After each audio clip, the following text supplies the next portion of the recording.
Doctor, the president we know was shot, passing on the road in his motorcade down below, and the official version has Lee Harvey Oswald firing from behind. From what you say and what you're describing, he was shot from the front. That's correct. Meaning there had to be two gunmen. At least one, and maybe two more. And you believe that? I'll always believe that, because of the wounds that I observed at Parkland Hospital. Most important. Today, Dr. Charles Crenshaw is chairman of the surgery department at John Peter Smith Hospital in Fort Worth. But in the early 1960s, he was a third-year resident at Parkland Hospital in Dallas, assigned to the trauma team, where he had observed hundreds of gunshot wounds. Let's recall the scene that day. A bewildered First Lady, her clothing splattered with her husband's blood, stayed by his side as he entered the hospital. Among the surgical staff rushing into this medical chaos was Dr. Crenshaw, a junior member of the emergency room team who became an eyewitness to history. We ran into the emergency room and there was bedlam, total bedlam. People were running in, people were crying. Did President Kennedy have any vital signs when you reached the... He had barely a pulse. He had an agonal respiration. He had no blood pressure whatsoever. Did you see the tide, his life in effect, running out? Yes. However, God love him, Malcolm Perry, he didn't want him to die as much as all of us. He started closed chest massage, pumping on his chest, trying to make him come back or resuscitate the heart.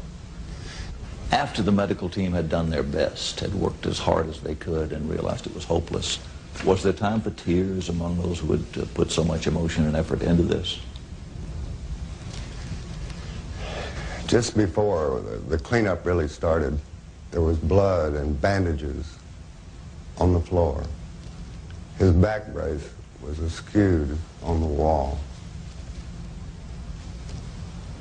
I think it got to me most when I looked and saw the red roses of Mrs. Kennedy in the kick bucket there at the head of the table.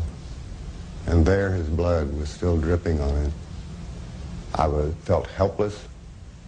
I wished we could have done more. I mean, here we had trained all our lives and we'd lost the President of the United States, and nobody wanted to be around.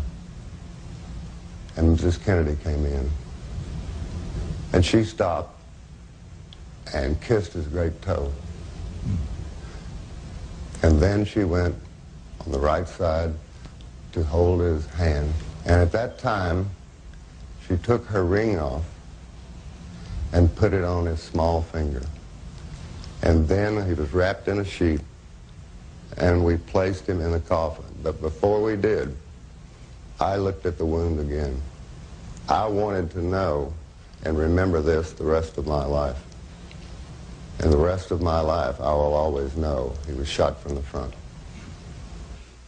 This bullet to the head was beyond a doubt the fatal wound, which is clearly seen in the Zapruder home movie. However, the film is not as conclusive on the crucial issue of the bullet's direction. Did the shot come from behind Kennedy or from the front? Remember, the Warren Commission investigation concluded the shots came only from behind. Dr. Crenshaw says they're wrong. The bullet struck about where and passed about where? From here right through. And taking out the back or the occipital part, the back of your head. This was gone, in our view, and that's the reason we could see the cerebellum. Had the bullet come from the back, what would have been the difference? It would have been much different.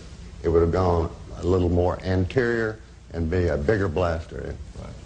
The second wound? The second wound was here in the throat, right above the necktie. It was a small opening, very small, 3 to 5 millimeters, about the size of your little finger. In a slow-motion study of the film, President Kennedy grabs his throat with both hands, reacting, Crenshaw believes, as if he is shot from the front. Compounding the mystery is this photograph of the government's autopsy, showing a gaping wound in the president's neck. A tracheostomy incision was done at Parkland over the site of the bullet wound. Crenshaw says someone tampered with that wound after he last saw Kennedy's body, making it larger to resemble a bullet exit wound.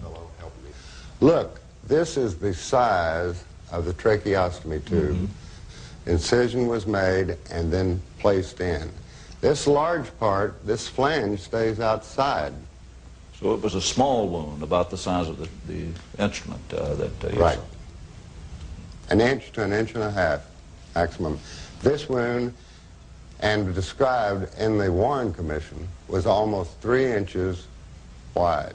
Double the size. Double. Is it possible that the doctor working to put this in what may have been already a bullet wound made the incision too large? Oh, no. No, Perry was an artist with a blade. He was one of the best trained technical surgeons.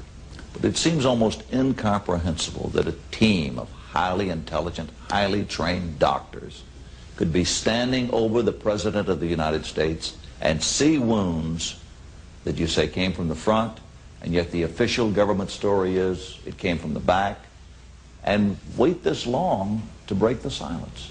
Intimidation, fear, and career-mindedness. Those were the factors. Exactly. But again, you have to understand the time in 1963. The people that were with this country were telling you what to do, how to do it, and I think the feeling was we went along to get along. Now semi-retired, Dr. Crenshaw has written a book breaking nearly 30 years of silence. Could the, what you call, conspiracy of silence have been out of plain old-fashioned patriotism among the doctors? No question about that. And Dr. Baxter had wanted no one to say anything because he was worried about commercialization. Well, I made the statement that any one of us in the school or in the hospital that ever made a dime off of anything they said about the assassination, I would try to see that their medical career was ruined. You felt that strongly? Yes. I don't know how many emotions were in that statement, but I felt like it was one that needed to be said. That's the reason I waited so long. I waited until I felt I'm at the end of my career. I don't fear my peers because I think they believe it too. This is the basement floor. He has been shot. Oswald has been shot. Lee Oswald. Dr. Crenshaw's role in history was not over. Just 2 days later, another victim of the madness that gripped Dallas was wheeled through this hospital emergency entrance. Lee Harvey Oswald, the accused presidential assassin, was shot. And though mortally wounded, he too was brought here. Inside, there was another urgent rush of medics to the trauma room. Among them, again, the young Dr. Crenshaw. As the team was around him at the table, working, trying to save his life, you were called away. What was that about? The nurse came and tapped me on the shoulder and asked if I would take the phone call. And I picked up the phone, and it was like thunder, like God was talking. He said, "This is the president, Lyndon B. Johnson." I said, "Yes, sir." And he said, "How is the accused assassin doing?"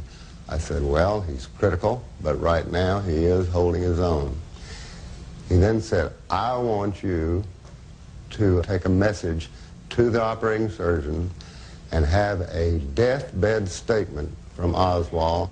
Oswald died on the table without saying a word.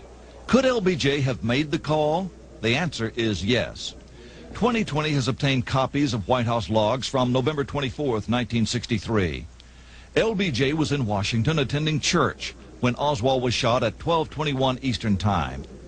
And at 12:45 p.m., the same time Oswald was in surgery in Dallas, LBJ was first told he had been shot by Secretary of State Dean Rusk. Moments later, LBJ, according to historian William Manchester, said to Robert Kennedy, quote, "We've got to do something. We've got to get involved." President Johnson then had 15 minutes to make a call to Dallas before going outside to be with Mrs. Jacqueline Kennedy for the procession to the rotunda, where the late President Kennedy would be lying in state. However, there is no official record of this phone call. What could it all mean? If LBJ were on the line to Dr. Crenshaw demanding a deathbed confession, it means the new president was moving quickly to wrap up the case along government lines. How much of that was in the Warren Commission information? None. None at all? I never talked to the Warren Commission. No one knew ever that Lyndon Johnson called Parkland. Today, at the School Book Depository Museum, among the exhibits, is a display of a few sketches of the Kennedy autopsy, along with the official explanation that the wounds were from bullets fired only from the rear. What was your reaction when you saw the results, photographs and the sketches from Bethesda, the autopsy done there? It was beyond disbelief for me. I could not believe that a real pathologist would put out something this poorly. Was this the same man you saw as far as John Kennedy, the same body that you observed? Not from the pictures that I saw. And I put him in the coffin. So you say their report in effect is a fraud? I say that it's wrongly done, and the way it was done, maybe they were directed to do it that way.